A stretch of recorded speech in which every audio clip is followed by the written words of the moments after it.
Hey, what's going on, everybody? I'm making this video to talk about my experience in the current job market.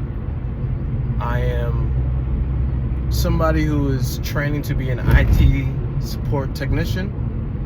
My goal is to become a SOC analyst, and I've been looking for a job now for about 1 month. I made a video talking about a course that I did in IT support, and that's just one of the many trainings that I did in IT support and cybersecurity. And when I made that video, I thought I was gonna have a job within like 2 weeks. Every time somebody would talk about the job market, I would just ignore that information, like, they just don't know what they're doing. And people will complain about not getting a job. I wouldn't pay attention to it. And I especially didn't think it would be difficult because, the first position I'm going for is an entry-level position, IT support position. And to my surprise, it has been pretty difficult. Now, to put it in the context, I've only been looking for 1 month, but my expectations were completely off because I thought I would get a job within a couple weeks. I probably sent 500 applications so far, 500 applications, and I've probably been on a phone call with a recruiter 4 times. Maybe that's pretty good compared to what other people are getting. I don't really know, but it is pretty difficult. One of the things that has rubbed me the wrong way and made me even start to feel bitter is the job requirements, and sometimes even the lowball offers on the job requirements. So you'll see a job posting where it's an IT support or help desk, and they want you to have 3 years experience, and then they want you to know all these technology stacks, and they'll be offering like $18 an hour. Those are the ones that always piss me off. And the ones that make me bitter is like when I feel like I am qualified and I get a rejection letter. So I've definitely learned a lot over this last month. One of the things I've gotten better with is dealing with rejection. I now understand a little bit more of what employers are looking for, and if you're in my same position, I'd like to talk to you about that because I have a plan to really compete and outbeat everybody else applying to these same jobs. But it's definitely given me some real experience dealing with rejection. So one of the things I think will help you guys if you're experiencing this, right, or you girls, is whenever you see a rejection letter, apparently when the HR finally picks somebody, they automatically send rejection letters to everybody else. It's just part of their system. So in most cases, they have not even seen your resume. In fact, most of the game of getting a job is getting somebody to take a look at your resume, because you have a job and within 2 days there's 300 applications, and the HR goes through it, and maybe they pick their 5 that they're going to take a look at, and then they'll go through them, and if they don't match, they'll go to another 5. And this is the information I've got from listening to actual HR managers, right? If you're an HR manager, please let a comment down below, and say how it is. But this is what I've heard from HR managers. So most of the time, they're not even getting a chance to look at your resume. One of the times I got a chance to look at somebody to look at my resume is I picked up this guy. He was a really cool dude, and then he told me he was working for this company. He asked me what I was doing on the side. I told him it was IT, and he told me to apply. He reached out to his HR, and I got an interview the next day. So that just goes to show, out of all the people who applied for that position, mine was at the bottom, but because I knew the guy, mine got brought to the top. That's another thing I really ignored, right? People would say, man, it's not about what you know, it's about who you know. And I was convinced, no, it's about skills. It's about showing you can do the job.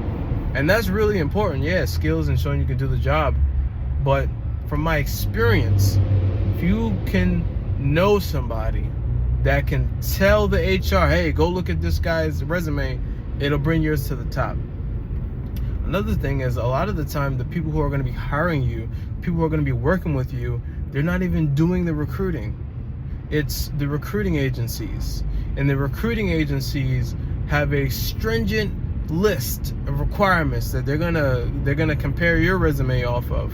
And even though that job listing is only like a wish list, if you don't match up with it, they're not even gonna call you, right? Or they're gonna ghost you. And that's what I've experienced as well. It can be very frustrating, right?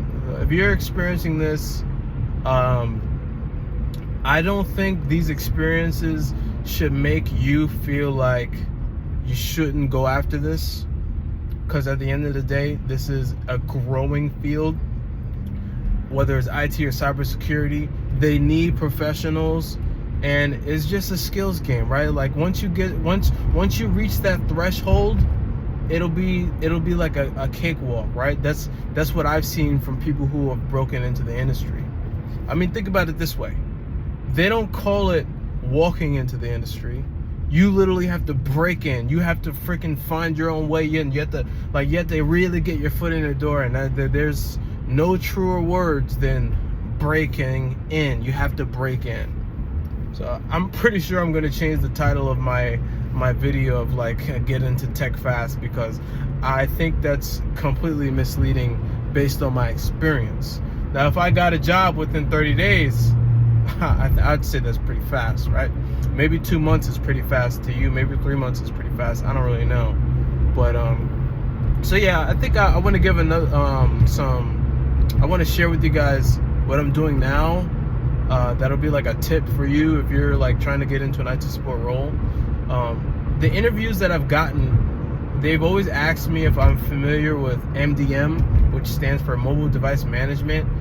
They have asked me, do I know how to use Jamf, or do I know how to use Microsoft Intune or Office 365? And I didn't really know that stuff, right?